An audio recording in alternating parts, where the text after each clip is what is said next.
हवा में एडवेंचर की खुशबू थी। जैसे ही कॉलेज के कुछ स्टूडेंट्स जंगल में आगे बढ़ रहे थे, पेड़ों के बीच हंसी गूंज रही थी। उनके बैकपैक्स सामान से भरे हुए थे, उनके हौसले बुलंद थे अननोन थ्रिल से। उनमें से एक जवान लड़का था जिसका नाम आकाश था। उसकी आंखें उत्सुकता से चमक रही थीं, जैसे ही वह ऊंचे ऊंचे पेड़ों और पत्तों से छनकर आती हुई धूप को देख रहा था। आकाश, जो हमेशा एडवेंचरस रहता था, उसने बीटन पाथ से हटकर जाने का फैसला किया। वह उस अनटेम्ड ब्यूटी की एक झलक पाने के लिए तरस रहा था जो फेमिलियर ट्रेल से परे छिपी हुई थी। अपने ख्यालों में खोया, आकाश ने डार्कनिंग स्काई पर ध्यान नहीं दिया। ऑमिनस क्लाउड्स ओवरहेड इकट्ठा हो रहे थे। मूसलाधार बारिश होने लगी। हवा पेड़ों से होकर बैंशी की तरह गरज रही थी। आकाश पूरी तरह से भीगा हुआ और ठंड से कांप रहा था। शेल्टर की तलाश में अंडरग्रोथ से होकर भागा। आकाश के सीने में दहशत फैल गई क्योंकि तूफान उग्र हो गया था। जंगल का फर्श एक ट्रेचरस बॉग में तब्दील हो गया था। उसके पैर हर कदम पर कीचड़ में धंस रहे थे। बिजली चमकी, जंगल को एक ईरी मोमेंटरी ग्लो में रोशन कर दिया। उसके बाद गड़गड़ाहट की बाहरी दहाड़ गूंजी। डिसोरिएंटेड और उम्मीद खोते हुए आकाश ब्लाइंडिंग रेन से होकर भागा। वह एक नाल्ड रूट पर गिर पड़ा। उसका एंकल उसके नीचे मुड़ गया। उसके पैर में दर्द उठा और वह चिल्लाया। उसकी आवाज तूफान के कहर से दब गई। तभी जब उसने सोचा कि सब खत्म हो गया है, उसने देखा दूर से एक फेंट लाइट टिमटिमा रही थी। वह लाइट की ओर लंगड़ाते हुए चला। उसका दिल डर और एंटिसिपेशन के मिश्रण से धड़क रहा था। जैसे ही वह करीब आया, एक इमारत की रूपरेखा ग्लूम से उभरी। उस ईरी ऑरा के बावजूद जो अबैंडन्ड हॉस्पिटल से जुड़ी हुई थी, आकाश ने संकोच नहीं किया। उसने भारी लकड़ी के दरवाजे को धक्का दिया। उसके कब्जे विरोध में कराह उठे। हवा डिके और डैम्पनेस की गंध से भरी हुई थी। लीकी रूफ से पानी टपकने की आवाज से ही सन्नाटा टूट रहा था। धूल के कण ग्राइमी विंडोज से छनकर आती फेंट लाइट में नाच रहे थे। आकाश कांप उठा, पूरी तरह से ठंड से नहीं। उस जगह का माहौल ऑप्रेसिव था। ऐसा लग रहा था जैसे अनदेखी निगाहें उसकी हरकत पर नजर रखे हुए हैं। वह एक लंबे शैडोवी कॉरिडोर से नीचे चला गया। उसके कदम सन्नाटे में ईरिली गूंज रहे थे। उम्मीद के साथ वह एक दरवाजे के नीचे से निकलती एक फेंट लाइट की ओर बढ़ा। उसने झिझकते हुए दरवाजा खटखटाया। उसका दिल उसकी छाती में जोरों से धड़क रहा था। एक पल का सन्नाटा, फिर एक कोमल आवाज आई, अंदर आ जाओ। आकाश ने दरवाजा खोला और अंदर आ गया। कमरा स्पार्सली फर्निश्ड था, जिसमें एक सिंगल बेड, एक टेबल और 2 चेयर्स थे। फीके नीले रंग की साड़ी पहने एक महिला खिड़की के पास बैठी थी। उसकी पीठ उसकी ओर थी। वह मुड़ी और आकाश ने एक तेज सांस ली। वह स्ट्राइकिंगली ब्यूटीफुल थी। बड़ी बड़ी कोहल रिम्ड आंखें और चमकदार काले बाल जो उसकी पीठ तक लहराते थे। लेकिन यह उसकी आंखें थीं जिन्होंने उसे बंदी बना लिया था। डीप डार्क पूल्स जो जीवन भर के दुख को दर्शाते थे। तुम घायल हो, उसने कहा। उसकी आवाज विंड चाइम्स की तरह मधुर थी। आओ बैठो और मुझे तुम्हारे जख्मों पर मरहम लगाने दो। आकाश ने उसकी बात मानी। उसकी निगाहें उसके चेहरे पर टिकी रहीं। उसने अपना परिचय दिया और बताया कि कैसे उसने तूफान से शेल्टर मांगी थी। वह उदास होकर मुस्कुराई। उसकी आंखें एक गहरी अनकही समझ से भरी हुई थीं। यह हॉस्पिटल सालों से अबैंडन्ड है, उसने कहा। उसकी आवाज फुसफुसाहट से भी कम थी।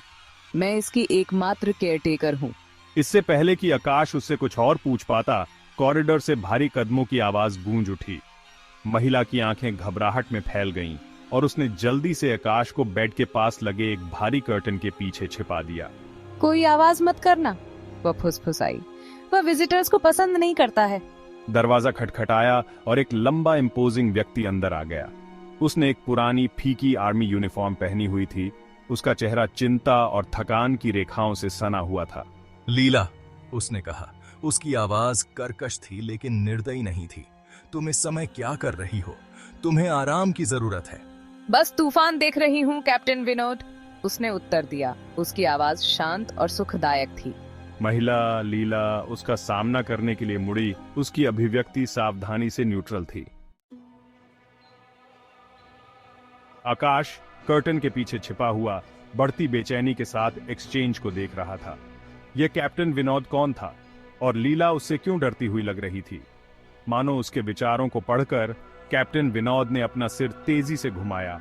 उसकी निगाहें पूरे कमरे में घूम गईं। आकाश ने अपनी सांस रोक रखी थी, प्रार्थना कर रहा था कि वह दिखाई न दे। कैप्टन की निगाहें एक पल के लिए उस कर्टन पर टिकी रहीं जिसके पीछे आकाश छिपा था, लेकिन फिर वह मुड़ गया, सीमिंगली सैटिस्फाइड। आकाश की निगाह कैप्टन विनोद के पीछे की दीवार पर पड़ी। वहां अदरवाइज प्रिस्टीन व्हाइट वॉल पर एक बड़ा काला धब्बा था। यह एक इंसान के हाथ का अनमिस्टेकेबल आकार था। उंगलियां एक साइलेंट स्क्रीन में फैली हुई थीं और यह निस्संदेह खून था। आकाश के गले में दहशत छा गई। वह चिल्लाना चाहता था, भागना चाहता था, लेकिन वह डर के मारे लकवाग्रस्त होकर मौके पर ही जड़ गया था। उसने देखा कि कैप्टन विनोद मुड़ा और मानो किसी ट्रांस में ब्लड स्टेन्ड वॉल की ओर चल पड़ा। उसकी निगाहें ब्लड स्टेन के सामने दीवार पर लगे एक पुराने टार्निश्ड मिरर पर पड़ी। वह हाँफने लगा। मिरर में कैप्टन विनोद की पेसिंग फिगर दिखाई दे रही थी, लेकिन एक चिलिंग डिफरेंस के साथ प्रतिबिंब हेडलेस था। आकाश ने अपनी आंखें बंद कर लीं, खुद को इस नाइटमेयर से जगाने के लिए तैयार किया। लेकिन जब उसने अपनी आंखें फिर से खोलीं, तो हेडलेस रिफ्लेक्शन बना रहा। कैप्टन विनोद ने पेसिंग बंद की और लीला की ओर मुड़ गया। मत करो, मैं इसे सहन नहीं कर सकती। वह एक कुर्सी पर बैठ गया, अपना चेहरा अपने हाथों में छिपा लिया। तुम यहाँ नए हो, मैं तुम्हें इस जगह के बारे में बताता हूँ, यहाँ क्या हुआ था। और इसलिए जैसे ही तूफान बाहर उग्र हो रहा था, कैप्टन विनोद ने अपनी कहानी शुरू की। उसने उस समय के बारे में बताया जब हॉस्पिटल हीलिंग की जगह थी, एक क्रूर युद्ध के दौरान घायल सैनिकों के लिए एक रेफ्यूजी। एक खास रात, एक ऐसी रात जो हमेशा के लिए मेरी याददाश्त में बस गई। दुश्मन ने अचानक हमला किया। उनके बम विनाशकारी सटीकता के साथ हॉस्पिटल पर बरस रहे थे। कैप्टन विनोद इसी कमरे में था, एक युवा सैनिक की देखभाल कर रहा था जिसके दोनों पैर चले गए थे। तभी बम गिरा। विस्फोट ने हॉस्पिटल को चीर डाला, शॉकवेव्स भेजकर इमारत की नींव हिला दी। जब कैप्टन विनोद को होश आया तो वह मलबे और मौत की दुर्गंध से घिरा हुआ था। हवा धूल और धुएं से भरी हुई थी, जिससे सांस लेना मुश्किल हो रहा था। वह मलबे से होकर लड़ा, उसके कान बज रहे थे, उसका दिल उसकी छाती में जोरों से धड़क रहा था। उसे लीला मिली, या उसका जो कुछ बचा था, ब्लड स्टेन्ड वॉल के पास। वह एक गिरती हुई बीम से कुचल गई थी।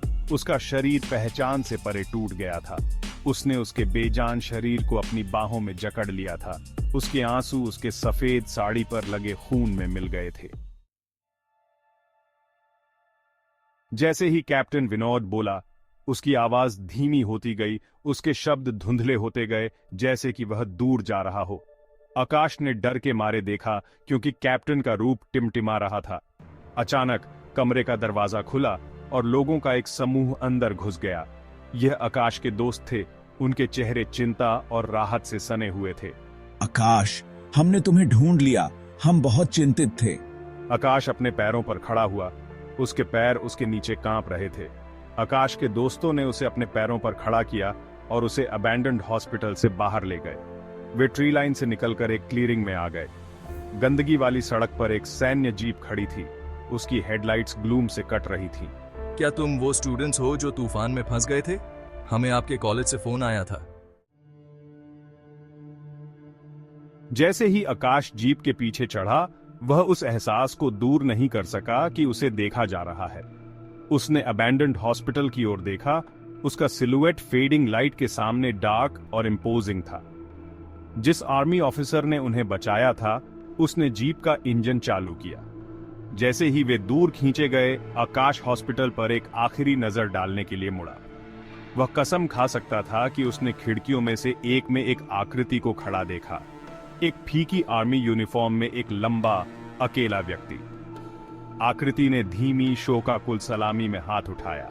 फिर जैसे ही वह प्रकट हुआ था, आकृति गायब हो गई। वह एक निश्चितता के साथ जानता था जिसने उसकी रीढ़ की हड्डी को कंपा दिया था कि वह हिलटॉप आर्मी हॉस्पिटल में अपनी रात को कभी नहीं भूलेगा। जीप गंदगी वाली सड़क पर गड़गड़ाहट करती हुई चली गई।